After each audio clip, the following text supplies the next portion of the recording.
right. Good morning, everybody.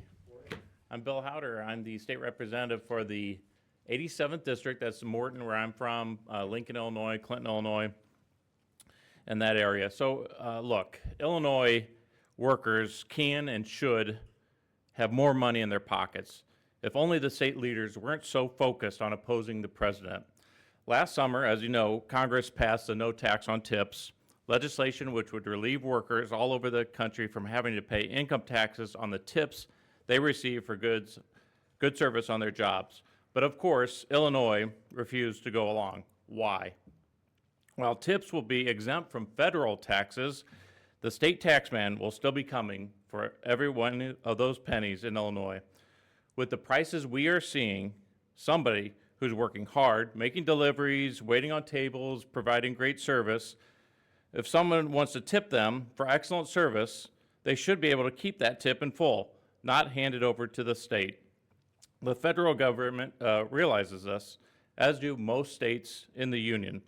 But Illinois is so focused on opposing everything the president does that the state is going to keep taking money out of the pockets of hard workers that receive tips. Workers can exclude up to $25,000 from tips from federal taxes, but Illinois will keep every penny. They talk about affordability, and they do nothing to act.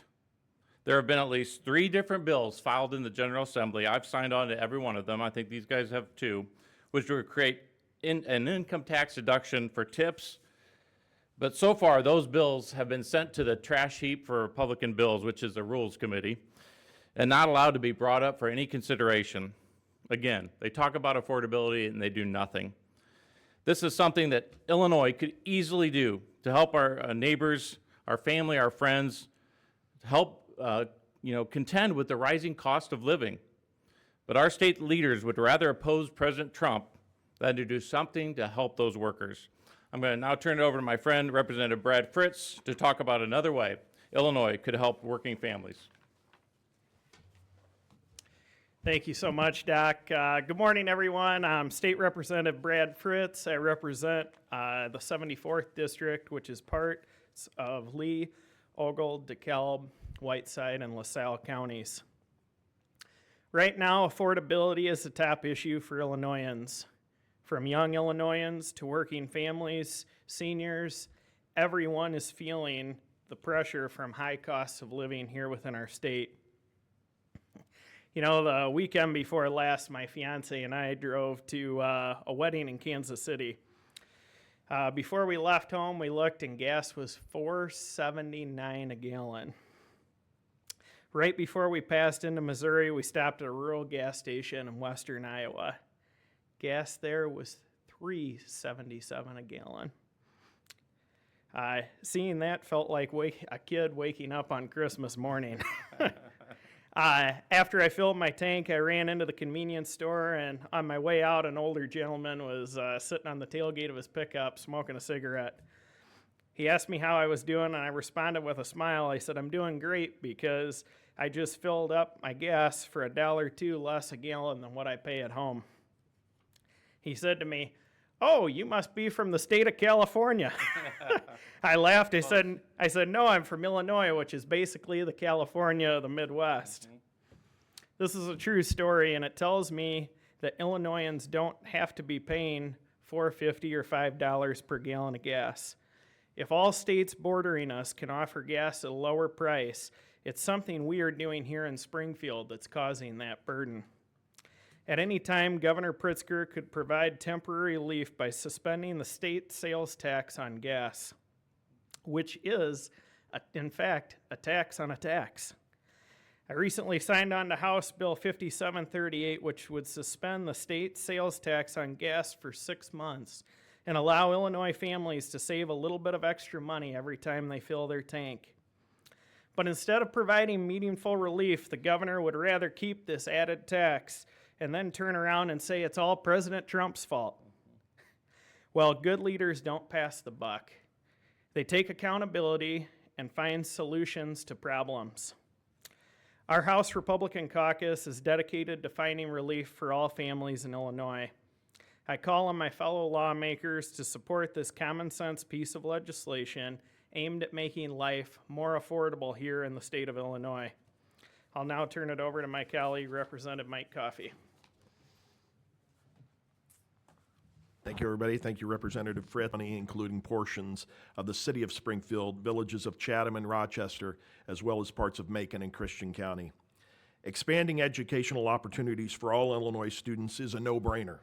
Our state had the Invest in Kids Act that was a blessing for over 9,000 students before the General Assembly allowed it to sunset in 2023. Now we have the Educational Choice for Children's Act, a federal initiative that aims to provide tax credits for donations to scholarship granting organizations. This federal initiative does not cost taxpayers a dime and helps families afford tuition, tutors, specialized services for disabilities, books, and transportation, and many more. Donors can give up to $1,700 and receive a tax credit of 100% for that expenditure. So far, 30 states, even the conservative state of New York, has opted in to this program. I strongly urge the state of Illinois to join other states that support Educational Choice for Children's Act. This vitally important, we provide students with quality education through community support, and their program will help. There is no risk involved, only better opportunities for our young students. Illinois donor dollars should support Illinois students. That's just common sense. Saying no to this program costs Illinois families and communities, and saying no because of the party in power is just wrong. Governor, it's not too late. Opt Illinois into the Educational Choice for Children Act today. Thank you very much. We'll be happy to answer any questions you have. So you said the Democrats are mainly interested in opposing Trump. What are one or two of your folks' favorite things that President Trump is doing? Well, we just named two of them here. This educational piece. I think of the people here in my district in Springfield, Illinois, St. Patrick's School. We had 62 kids that were in the Invest in Kids. 61 of the 62 students at St. Pat's were involved in this program that is no longer going to exist. This will help that. If this was in effect, I think it would have saved St. Patrick's School right here in Springfield, Illinois. So. Any of you, the other two lawmakers want to?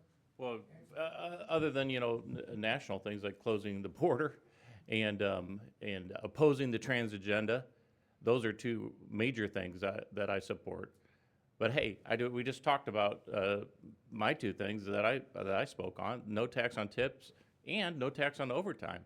Those are huge things to put money back in the pockets of working families. So I greatly support those two things. Yeah, absolutely. These are three pieces of legislation that can provide immediate relief, and they're things that the federal government is doing, and things that the state of Illinois is. When I was growing up, they would always tell me, "Don't cut off your nose to spite your face," and that's what we're doing right here in the state of Illinois. We're saying, we don't want to follow Trump's agenda, even if it is a potentially good idea and something that can provide relief to our families. We're letting it go, and it's wrong, frankly. Now, suspending the sales tax on gas for 6 months, we've had that not too long ago. The governor did approve that. I remember we had just a few years ago, and it was a popular thing. That was under inflation that we had as a whole country. Why do you think the governor is saying no to it this time? Well, frankly, because it's a tax on a tax, and the state of Illinois gets a windfall when you continue to see gas prices rise in this way. It's 5% on the entire purchase, which is a really, really big deal. And but what we really want to emphasize here is this isn't going to Illinois roadways. This is going to transit and a transit bailout that was just approved here in the last year. A transit bailout that we gave $2.5 billion to fix I think our last estimate that they had asked for was somewhere around $275 million problem. That's Illinois math right there for you. And so this is a really good opportunity to provide relief to working families who are struggling with the high price of gas. You got time for one more question. What would be your funding alternative for public transportation? Well, again, you know, this is a program that was put in place and provided. You know, I want to say that again, it's Illinois math.